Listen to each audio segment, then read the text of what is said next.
পারা কোরআনের হাফেজ ছিল।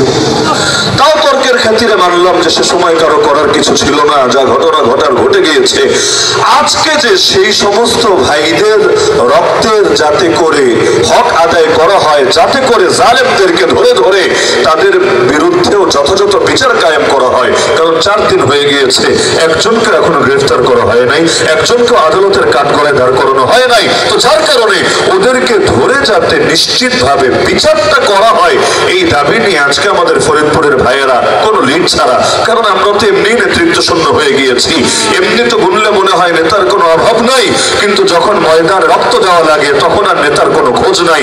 এমন একটা হালত যে সাধারণ জনতার সইতে না পেরে কয়দিন সইবে, কার দিকে তাকিয়ে থাকবে, এক পর্যায়ে নিজেরাই বাধ্য হয়ে আজকে ঢাকা খুলনা সেই মহাসড়ক ওই এলাকায় যারা গিয়েছেন ভালো চিনবেন, ঢাকা খুলনা মহাসড়কে সেই মধুখালী থেকে নিয়ে 10 কিলোমিটার রাস্তা নিজেরাই অবরোধ করেছে। যদি আমার নজরে পড়ে নাই, কোনো দৈনিক পত্রিকায় রিপোর্ট হয়েছে, কোনো সাংবাদিক এটা গিয়ে নিউজ করেছে, অথবা টেলিভিশনে ভিডিওটা এটাকে ফুটেজটা নিয়ে সংগ্রহ করছে। যখন থেকে আন্দোলন স্থানীয়ভাবে আমরা সংবাদগুলো পাচ্ছিলাম, এরপর তো পুলিশ গেল, সেখানে টিয়ার শেল মারলো, গুলি চালালো, ছত্রভঙ্গ করলো, লাঠিচার্জ করলো, আর নেতৃত্ব যেহেতু নাই তো পাবলিকও এখানে কে থামাবে? যখন দেখছে যে আন্দোলন ছত্রভঙ্গ করতে লাঠিচার্জ করা হচ্ছে, তারাও বিভিন্ন ভাবে আইন শৃঙ্খলা বাহিনীর গায়ে হাত তুলেছে।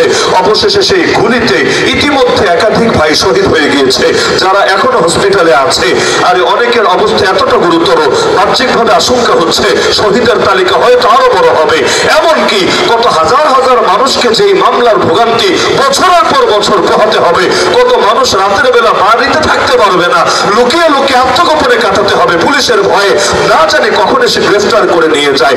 এত কিছু হয়ে গেল, এখনো পর্যন্ত কারো জাগরণ নাই, কারো যেন বলার কিছুই নাই। আরে মরছে, সাধারণ মুসলমান মরছে, ওরা তো পাবলিক ফিগার না, ওরা তো সেলিব্রিটি না, ওরা বললে মরুক, তাতে আমাদেরকে আসে এসেছে আর গিয়েছে।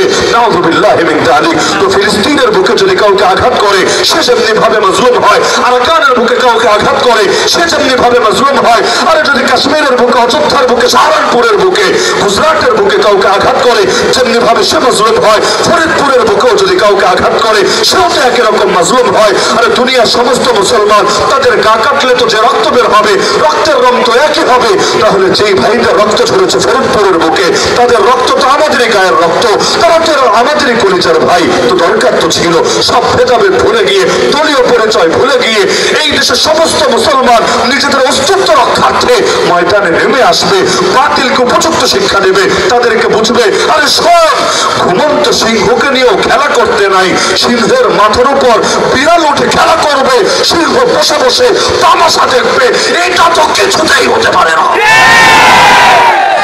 আমরা মুসলমান জাতি, আমরা নিজেদের থেকে গায়ে পড়ে কারো সঙ্গে যুদ্ধ বাঁধাই না, জরুরত মনে করি না।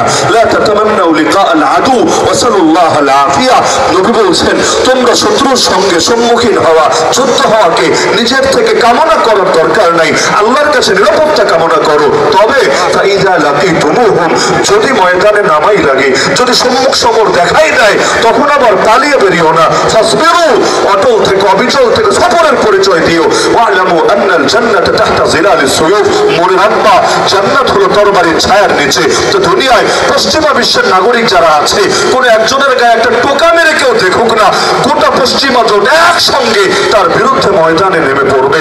এমনকি অন্যান্য ধর্মাবলম্বী যারা, নাস্তিক বেঈমান যারা, ওরাও এত এত দেবতার পূজারী হয়ে, কেউ 33 কোটি দেবতার পূজারী হয়েও ওরা ঐক্যবদ্ধ হয়ে গিয়েছে, প্রত্যেকে প্রত্যেকের পাশে থাকছে।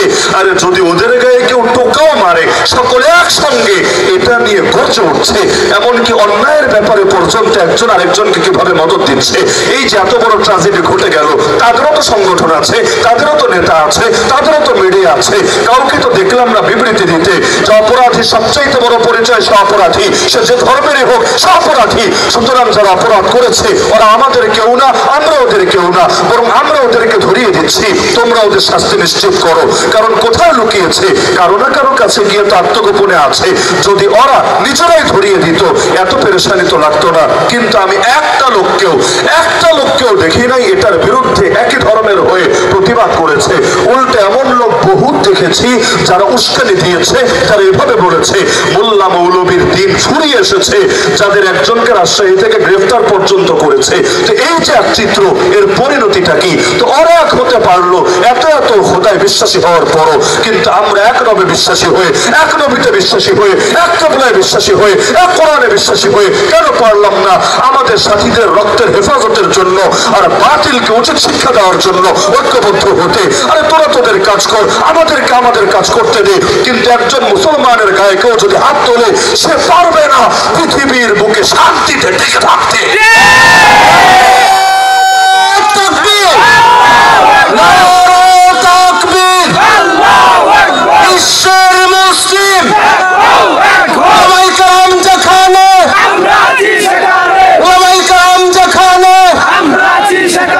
আমাদের সবচেয়ে বড় পরিচয়, মূল পরিচয়, আমরা মুসলমান। ওয়াকালা ইন্নানি মিনাল মুসলিমিন।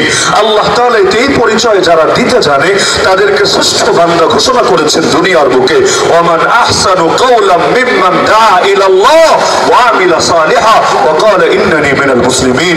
কথার বিবেচনায় ওই ব্যক্তির চাইতে উত্তম কে হয় যার এক নম্বর গুণ তাওহীদের দাওয়াত দেয়, দুই নম্বর গুণ সুন্নাহসম্মত উপায়ে আমল করে, বিদআতি তরিকা গ্রহণ করে না, তিন নম্বর গুণ নিজের